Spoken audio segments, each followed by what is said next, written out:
Alright, so welcome back to another video inside the operatory. Again, it's Ian Shelton, back in the operating theater. And last time I showed you the functions of the GE Healthcare Modulus 14 anesthesia machine. Now I'm actually going to show you how the anesthesia systems work.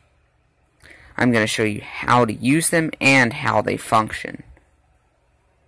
So once you have everything set up, make sure you have your monitors connected before giving a patient any anesthesia. You want to make sure that this would be connected with your circuit. You want to make sure capnograph is on. If a patient is being induced, you want to have your IV fluids for induction under anesthesia. You want to have BIS monitors if you think you're going to need it for like a longer procedure where a patient is having deep sedation where they need to be paralyzed. Now we are going to start with the machine. So we're going to turn the machine on. Make sure the pop-off valve is closed. And make sure that you start out on bag mode.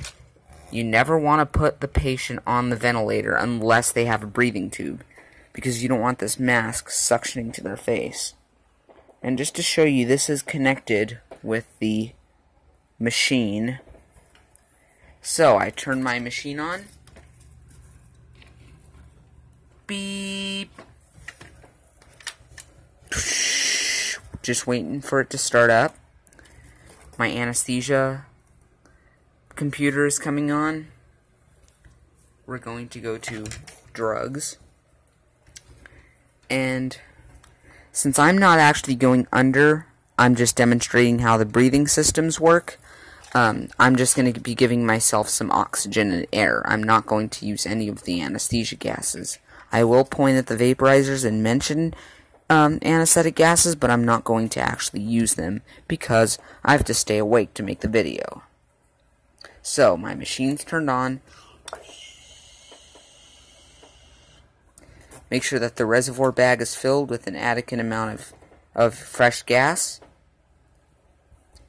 You want to place the mask on the patient, and then what's going to happen is fresh gas will start flowing as soon as you turn the oxygen up.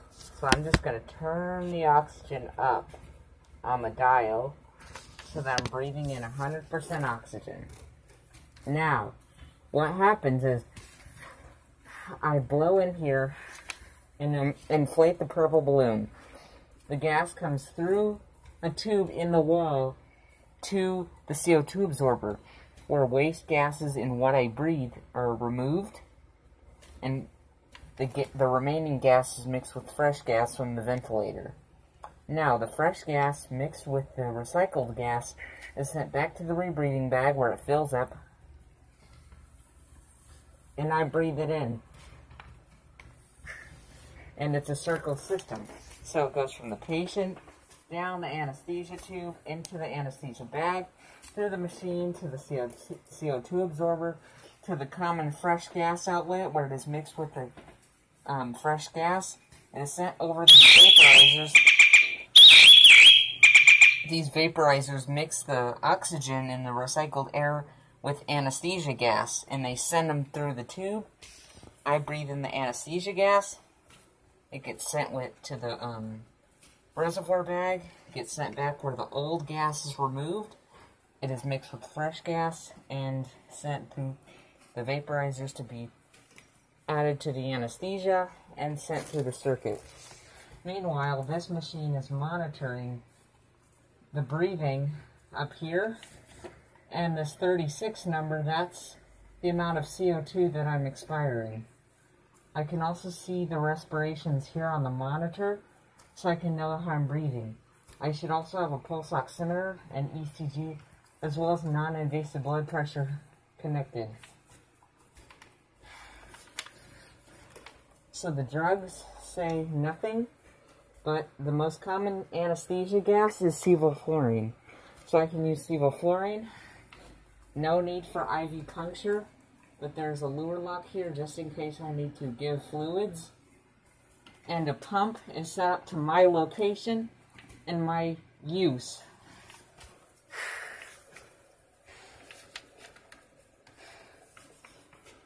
So the anesthesia machine is taking my air, recycling it, and putting it back out. So that's how the circle system works.